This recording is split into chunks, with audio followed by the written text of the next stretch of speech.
Hello po sa inyong lahat. This is Filipino-American Heart Channel and I'm doing this tutorial for those who are new in YouTube. So like my son, I will make an example for this for those who are new or doon sa mga baguhan dito sa YouTube, okay? So this is what you're going to do kung gusto nyong mag-live streaming kayo and you're using laptop. So this is what you're going to do. Tingnan nyo to sa upper right corner. Makikita nyo to, merong nakalagay dito na parang camera na may plus. So all you have to do is click that at punta kayo sa Go Live. Okay? After sa Go Live, makikita nyo to, may nakalagay na live streaming isn't available right now. So all you have to do, pag ganyan ang makikita nyo, i-enable nyo. After you enable, makikita nyo tong gain access to use this feature to access live streaming on desktop. Please verify your phone number. So, i-click natin tong verify.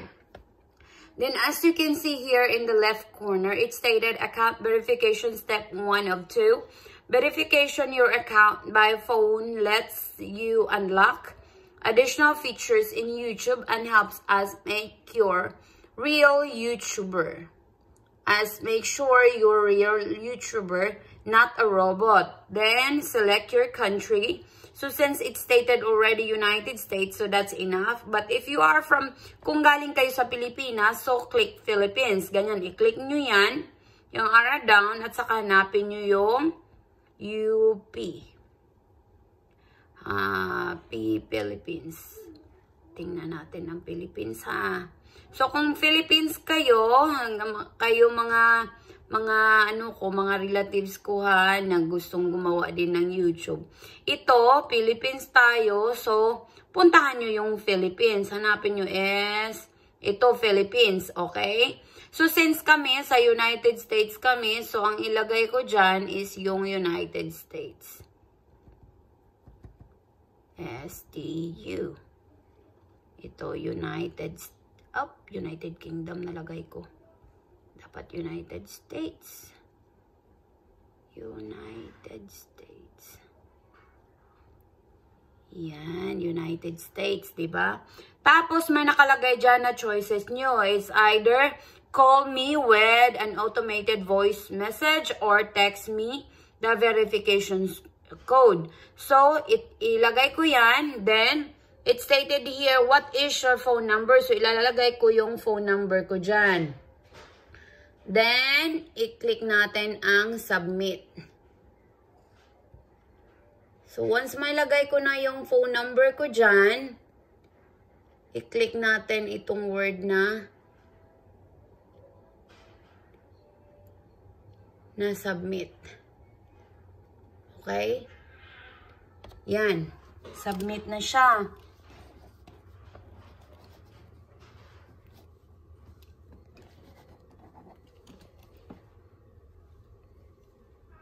So, yan. Ilalagay natin ang verification code.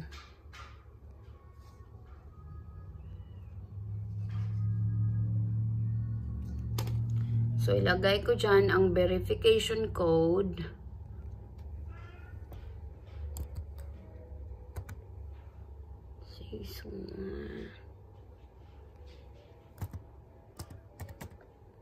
Tingnan natin.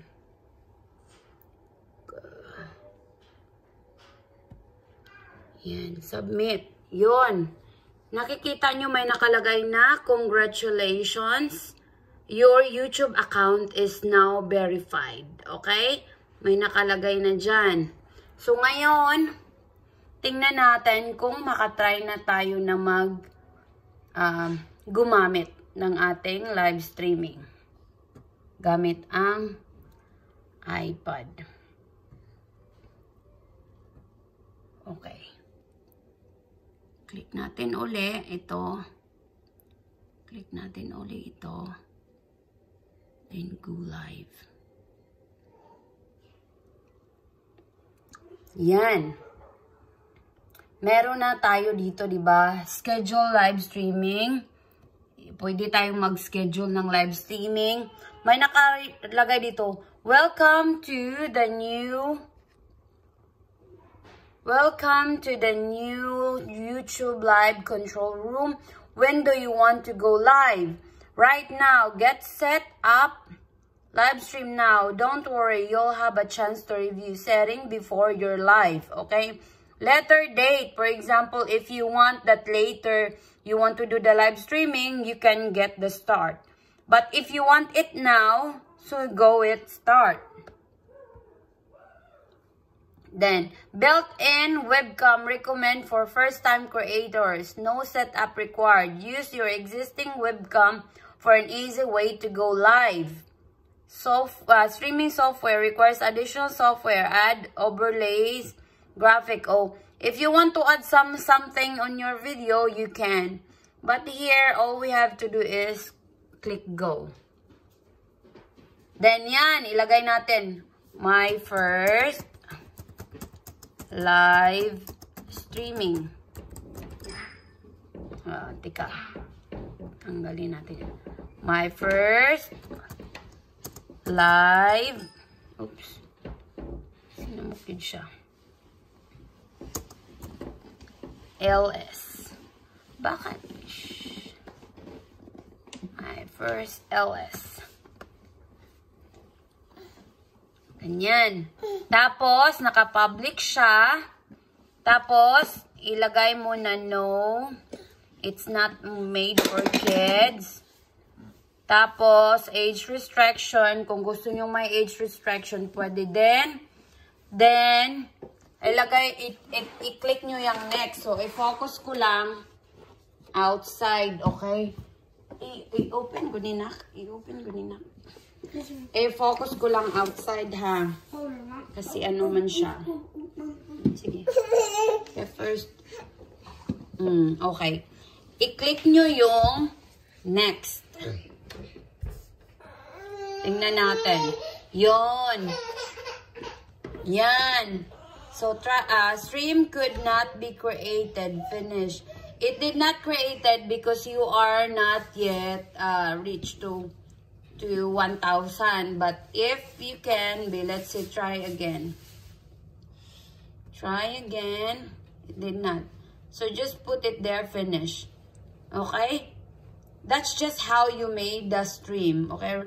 Reday and 24 hours. It takes 24 hours to activate your account for live streaming. Once activated, you can go live instantly. Okay. So, 24 hours lang pala. So, tomorrow, we will start tomorrow. We will try to check this tomorrow. So, it's just stated in 24 hours. I thought we really need to wait for you to have a 1,000 subscribers, but it's not. We will just wait it until tomorrow. Okay? So, let's try this stream.